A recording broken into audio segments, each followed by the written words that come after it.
Olá, gente, bem-vinda a mais uma aula de Química. E o tema da nossa aula é ligações químicas, certo? Até o momento, o que a gente estudou? A gente estudou os átomos, estudamos as teorias atômicas, né? E concluímos que a matéria ela é composta por átomos. Só que aí veio uma dúvida: como é que esses átomos estão dentro dessa matéria? Como é que eles estão combinados? Como é que eles estão ligados entre si? Será que eles estão ligados?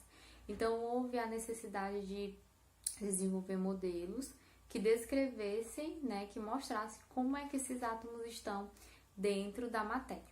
E aí veio o tema de ligações químicas, né, que vai estudar ligações dos átomos dentro da matéria, tá? Então, os primeiros átomos, os primeiros elementos a serem estudados foram os gases nobres, porque desde então sempre teve assim uma curiosidade por eles, né? Por eles serem estáveis, né? Serem átomos que se encontram de forma isolada na natureza, diferentemente dos outros átomos. Os outros átomos, eles sempre estão ligados uns com os outros. Você não encontra um átomo de oxigênio isolado, você encontra um átomo de oxigênio ligado com outro átomo. Já os gases nobres não, sempre estão ali de forma separados, sem estar ligados com ninguém. Então estudaram eles e foram descobrir aí o que eles tinham de diferente. Então, estudando as suas camadas, os seus elétrons, fazendo a distribuição eletrônica dos gases nobres, o que se verificaram? Verificaram que todos eles, com exceção do hélio, possuíam 8 elétrons na camada de valência e o hélio 2 elétrons, porque o hélio só tem uma camada, então ele tem 2 elétrons, você está com a sua camada ali cheinha, com 2 elétrons. Tá, então a partir dessa observação verificaram que já sabiam que os gases nobres eles são estáveis, eles se encontram de forma isolada na natureza e os outros átomos não. Então concluíram que para que os outros átomos se tornarem estáveis, parecidos com os gases nobres, eles tinham a necessidade de se ligar um com o outro para adquirir 8 elétrons na camada de valência. Então, veio aí a ideia da teoria do octeto, que diz o quê? Que os átomos, para eles atingirem uma estabilidade, eles precisam perder ou ganhar ou compartilhar elétrons da última camada até somar uma quantidade de 8 elétrons para se tornarem estáveis, que seriam parecidos aí com os gases nobres, tá? Então, veio essa teoria do octeto aí para definir o comportamento de ligação desses átomos existentes na natureza. Então, todos os átomos aí precisam se ligar para que adquiram 8 elétrons na camada de valência e se tornem estáveis, como os gases nobres. E para adquirir essa estabilidade aí, se há necessidade de perder elétrons, ganhar elétrons ou compartilhar elétrons. E aí veio os tipos de ligações, e são 3 tipos que nós vamos estudar. Temos as ligações do tipo iônica, ligações do tipo covalente e ligações do tipo metálica.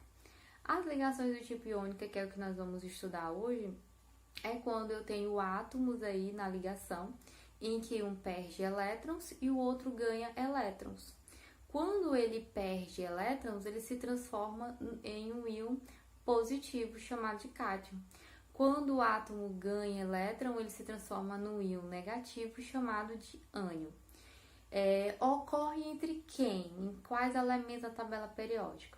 Ocorre entre os átomos da família 1, 2 e família 13, onde esses perdem elétrons, se transformando em cátions, que são os metais, e os da família 15, 16 e 17, que esses aí vão ganhar elétrons se transformando em ânions, tá? Que são os ametais. Então, ligação iônica acontece entre metais e ametais. Os metais da família 1, 2 e 13 e os ametais da família 15, 16 e 17, tá certo? Como é que é a representação desses átomos nessas ligações, né? A representação da ligação iônica. Eu vou colocar aqui como exemplo o NaCl, que é o cloreto de sódio, mais conhecido aí como sal de cozinha. O que eu tenho? Eu tenho o sódio, ele é da família 1, e aí, no caso, ele tem um elétron na camada de valência. O cloro, ele é da família 17. Ele tem 7 elétrons na sua camada de valência. O sódio, como ele tem um elétron, se ele perdesse um elétron, ele vai ficar com uma camada, a penúltima camada dele vai ficar com 8 elétrons. Então, ele fica estável, se ele perdesse um elétron dessa última camada. E o cloro, ele ganhando um elétron, ele fica com um total aí de 8 elétrons na sua última camada. Então, os dois aí se tornam estáveis. Um perde, se transforma num íon positivo e o outro ganha, se transformando num íon negativo, tá? Então, a junção desses dois íons aí, eu vou ter a fórmula do composto iônico NaCl, tá certo? Então, é assim que acontece a representação da ligação iônica. Propriedades dos compostos iônicos. Vamos ver aqui na tabela.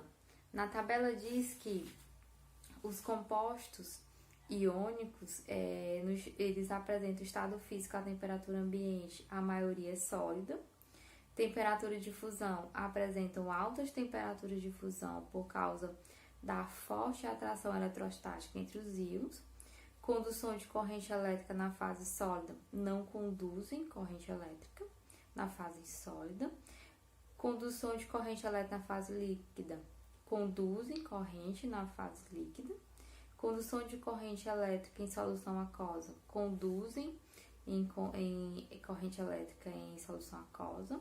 Solubilidade em água, grande parte é solúvel em água. Dureza, apresentam dureza relativamente alta em virtude da força de atração eletrostática, porém são quebradiços, ou seja, são frágeis. Então, essas são as propriedades aí dos compostos iônicos, compostos formados por ligações iônicas. E a nossa aula termina por aqui. Bons estudos!